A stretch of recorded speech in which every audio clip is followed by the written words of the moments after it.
आपल्याला शिकायचं आहे चौकट पद्धत गुणाकार। आता पहिला अंक काय 526 गुणिले 82। 526 अगोदर आपण काय करायचं, विस्तारित रूप तयार करायचं। ठीक आहे, 526 विस्तारित रूप काय तयार होईल, 520 आणि 6 गुणिले 82। 82 किती अंकी संख्या आहे, 2 अंकी। तर मग आपण किती कप्पे काढायचे, याच्या खाली 2 कप्पे।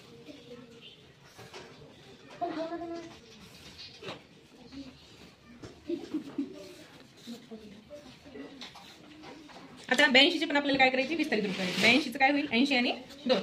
आता काय करायचं, या 80 न या 500 ला 20 ला आणि 600 ला गुणायचं।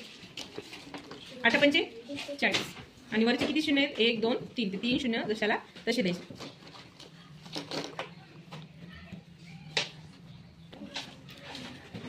त्यानंतर 8 न आता गुणायचं 2 ला, 8 दोन्ही 16 आणि वरचे 2 शून्य, किती झाले 1600। पुन्हा 8 न या 6 ला गुणायचं, 8 चा पाडा 6 पर्यंत, 8 × 48 आणि 0 वरचे। ठीक आहे, आता 2 चा पाडा 5 पर्यंत। आता ही वरची लाईन झाली। आता 80 न गुणला आपण, आता 2 न गुणायचं, 2 न या 3 ला पण गुणायचं।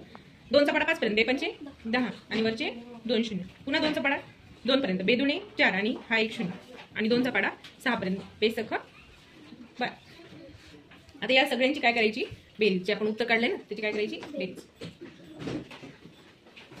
40,000 अधिक 1,000 अधिक 1600 अधिक 480 अधिक 40 अधिक 12। आपण काय केलं इथं, तर 5 अंकी संख्येपासून 2 अंकी संख्येकडे असं उतरता क्रम आहे ना, का बरं, कारण आपल्याला बेरीज करण्यासाठी सोपं पडावं म्हणून असंच करायचं। आता या एककांची बेरीज केल्यानंतर काय आलं इथं उत्तर 2।